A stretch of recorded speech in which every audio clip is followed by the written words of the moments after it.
Mac.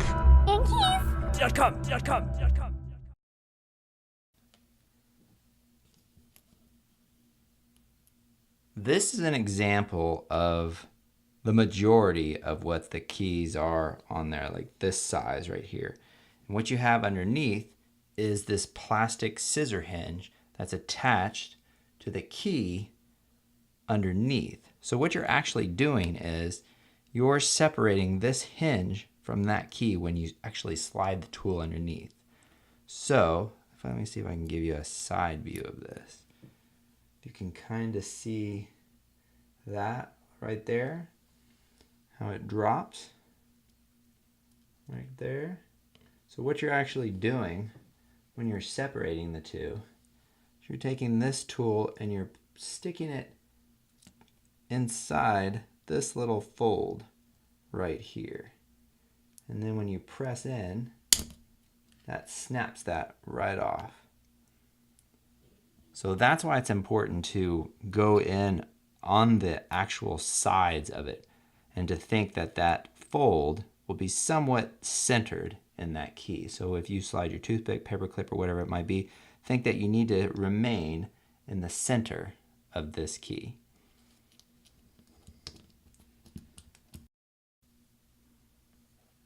We're going to remove the slash key right here. So what you're going to do, you're going to take your first tool, stick it underneath the bottom of the key.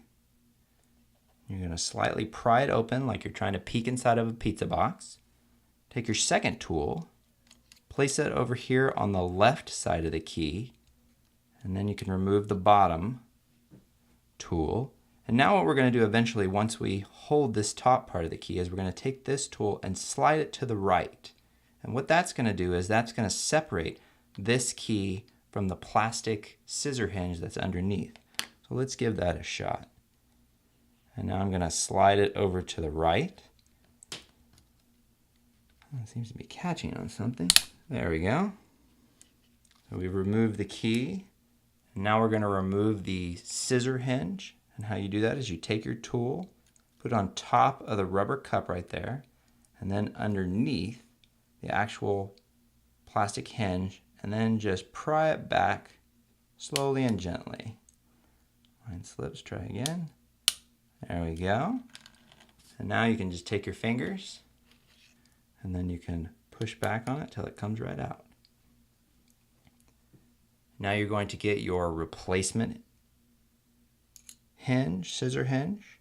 You're going to notice you've got a tapered part towards the top and a wider part towards the bottom, and that corresponds to how it will actually go into this keyhole. So let's start with putting the bottom in first. Just drop it in like that and you'll feel it catch on the two little metal pins, and then you can let go of it. Should fall right into place. And then what you're going to do is you're going to take your finger and you're going to push down on the top until it clicks. There we go. Now you've installed your scissor hinge. Now get your replacement slash key. Just drop that on the top there. And now what we're going to do is we're going to push down on this key until the 4 clips underneath it take hold. And sometimes you have to wiggle your finger around to get them to actually all take. Oh, that one worked really well.